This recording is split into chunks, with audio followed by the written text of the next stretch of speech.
Aquesta mena de bosc submergit crea l'ambient adient perquè hi pugui viure una gran quantitat d'organismes.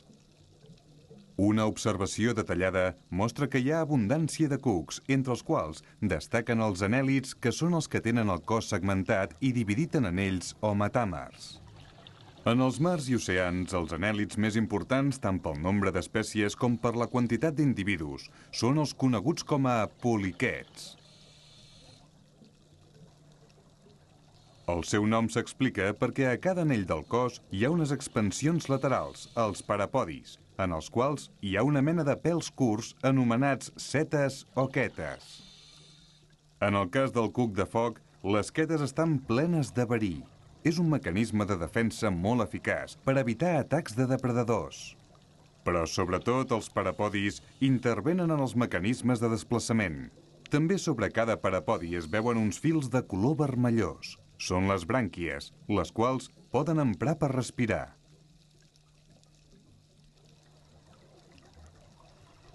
En algunes espècies, aquestes estructures tenen importants modificacions, tant en la seva forma com en les seves funcions.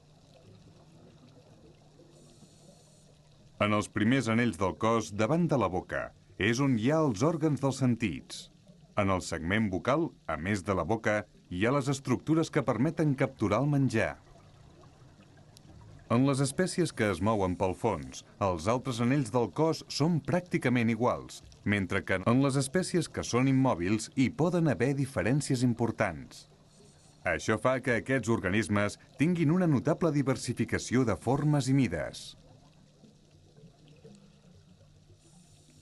Aquesta petita agrupació de pedretes és una estructura tubular feta per un poliquet.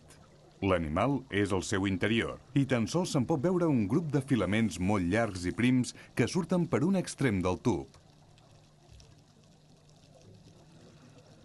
En algunes espècies, en el segment bucal, hi ha filaments tentaculars molt llargs i elàstics amb els quals agafen el sediment del fons i el transporten cap a la boca.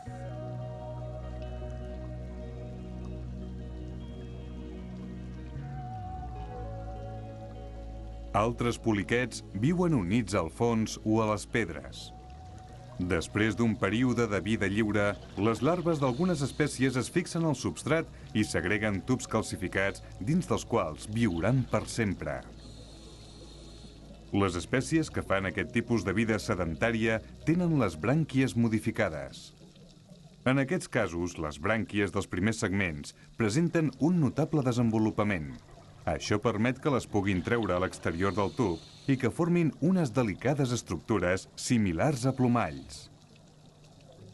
A més de tenir una funció respiratòria, aquestes brànquies permeten també filtrar l'aigua del voltant i retenir els petits organismes planctònics i les partícules de matèria orgànica que els serveixen d'aliment. Aquests plomalls branquials són molt sensibles i detecten fàcilment qualsevol canvi sobtat que hi hagi a prop. Quan alguna cosa els molesta, poden amagar-se dins el tub molt ràpidament. En algunes espècies, aquest tub és membranós, la qual cosa fa que tingui certa flexibilitat. Això permet que aquests poliquets es moguin al ritme de les onades o dels corrents. En el cas de la palmereta o espirògraf, el plomall branquial té forma d'espiral.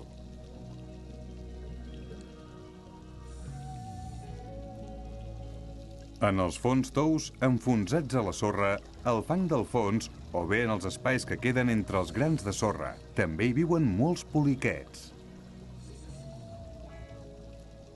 Alguns excaven galeries i petits túnels per on es desplacen activament. Entre ells, hi ha espècies que són depredadores actives que capturen petits organismes que queden al seu abast. Aquest animal n'és un bon exemple. Es pot veure com té una faringe vaginable que treu a gran velocitat i amb molta força. En ella hi ha 4 mandíbules connectades a glàndules verinoses. A càmera lenta s'aprecia en detall aquest procés.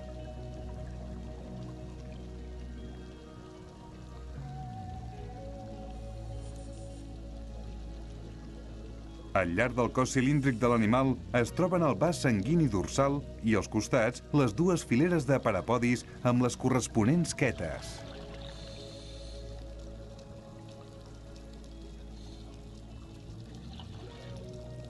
Però entre els anèl·lids, a més d'espècies que viuen lligades al fons marí, també n'hi ha que formen part del plàncton.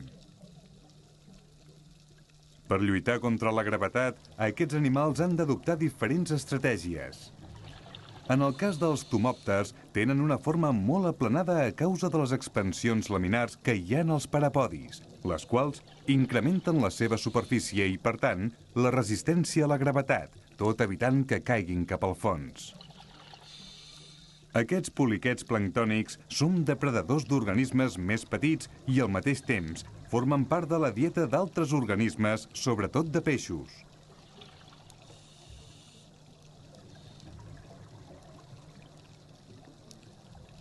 Tal com hem vist, es troben poliquets a la majoria dels ambients marins, tant a prop de la superfície com a grans fondàries i en fons durs o tous. Alguns poliquets, fins i tot, viuen prop dels afloraments d'aigua calenta de procedència volcànica. Aquests anèl·lids mostren dues grans estratègies, la de moure's activament pel substrat buscant i capturant l'aliment i la de viure units al fons, essent sedimentívors o filtradors. Són animals molt abundants, sobretot en fons sedimentaris.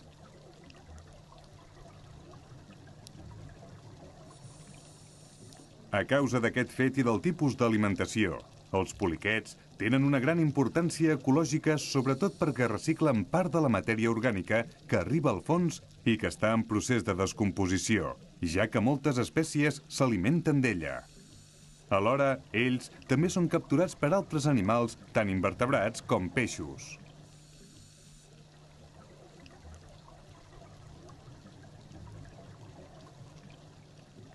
D'altra banda, pel tipus de vida que tenen, remouen els sediments i renoven l'aigua que hi ha entre les partícules que formen el fons, oxigenant el sediment i creant les condicions ambientals adients perquè hi puguin viure altres organismes.